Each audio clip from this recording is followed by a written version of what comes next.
जय श्री कृष्णा। आप सभी का मेरे इस चैनल पर बहुत बहुत स्वागत है। आज हम इस वीडियो में आप सबके लिए लेकर आए हैं शिव पार्वती की व्रत कथा। तो चलिए अब हम कथा शुरू करते हैं। एक समय की बात है, एक गांव में एक ब्राह्मण ब्राह्मणी रहते थे। एक दिन ब्राह्मणी ने ब्राह्मण से कहा कि आप बाहर जाकर कुछ ना कुछ कमा कर लाओ, घर बैठे बैठे तो हम क्या करेंगे और क्या खाएंगे। तब ब्राह्मण देवता घूमते घूमते जंगल में पहुँचे। वहाँ पर उन्होंने देखा कि एक पेड़ के नीचे शिव पार्वती जी चौपड़ खेल रहे हैं। शिव जी और पार्वती जी ने पूछा कि हम दोनों चौपड़ खेल रहे हैं, लेकिन हमारी हार जीत का फैसला कौन करेगा। तब ब्राह्मण को आता देखकर शिव जी ने उसे पास बुलाया और कहा कि क्या तुम हमारे हार जीत का फैसला करोगे।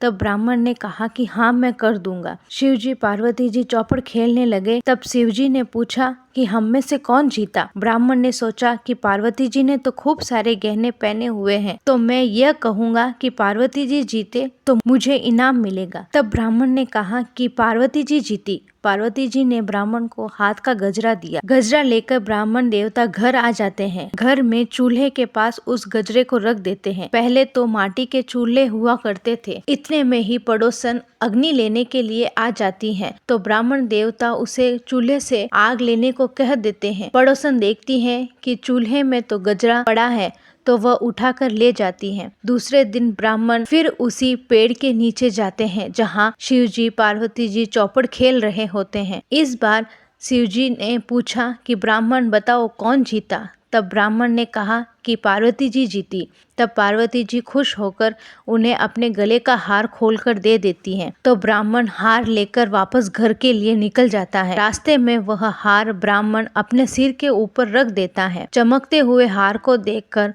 ऊपर से उड़ती हुई चील उसे झपट कर ले जाती है। ब्राह्मण देवता फिर खाली हाथ घर को जाते हैं। तीसरे दिन ब्राह्मण वहीं पर जाते हैं जहाँ शिव पार्वती जी चौपड़ खेल रहे होते हैं। शिव जी इस बार पूछते हैं कि ब्राह्मण देवता कौन जीता। तब ब्राह्मण कहता है कि पार्वती जी जीती। अब तो पार्वती जी ने ब्राह्मण को एक सोने की ईंट दी। ईंट भारी होने के कारण रास्ते में ब्राह्मण थक गया। वहाँ से एक बैलगाड़ी वाला निकला तो ब्राह्मण उस बैलगाड़ी पर बैठ गया। उतरते समय ब्राह्मण ईंट लेना भूल गया और घर के लिए निकल गया। रास्ते में वह सोचने लगा कि अब मैं ब्राह्मणी को क्या जवाब दूंगा, मेरे पास तो कुछ भी नहीं है। ब्राह्मण घर आकर चुपचाप बैठ जाता है। ब्राह्मणी ब्राह्मण को देखती है और पूछती है कि क्या बात है, तुम यूं चुपचाप क्यों बैठे हो और इतने दिन तुम कुछ भी कमा कर नहीं लाए। तब ब्राह्मण अपना सारा हाल बताता है। तब ब्राह्मणी कहती है कि बस इतनी सी बात है, कल आप कहना कि शिवजी जीते। ब्राह्मण ब्राह्मणी से कहता है कि शिवजी के पास कुछ भी नहीं है, लेकिन ब्राह्मणी कहती है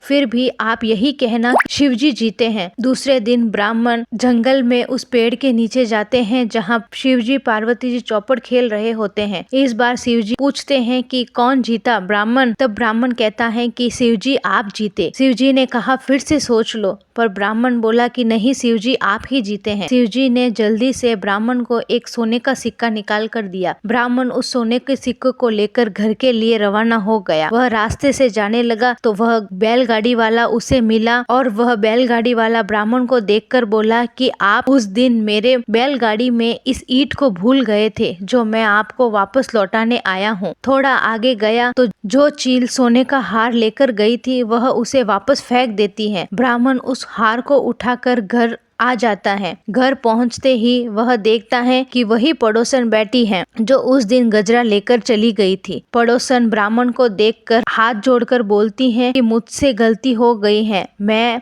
3-4 दिन पहले आपके यहाँ अग्नि लेने के लिए आई थी, तब वहाँ गजरा चुरा कर ले गई थी। यह गजरा मैं वापस देने आई हूँ। ब्राह्मण ब्राह्मणी दोनों बहुत खुश हो जाते हैं और शिव पार्वती जी को हाथ जोड़कर उनको धन्यवाद देते हैं। ब्राह्मण ब्राह्मणी के दिन बदल जाते हैं, वह आनंद मंगल से रहते हैं। हे भोलेनाथ, हे पार्वती माता, आप जैसे उस ब्राह्मण ब्राह्मणी पर प्रसन्न हुए, वैसे ही आपकी कथा कहने वाले, सुनने वाले व हुंकारा भरने वाले सभी पर प्रसन्न होना, सबकी रक्षा करना। जय भोलेनाथ। अगर आपको मेरी ये कहानी अच्छी लगे तो इसे लाइक करें, शेयर करें और चैनल को सब्सक्राइब करना बिल्कुल ना भूलें।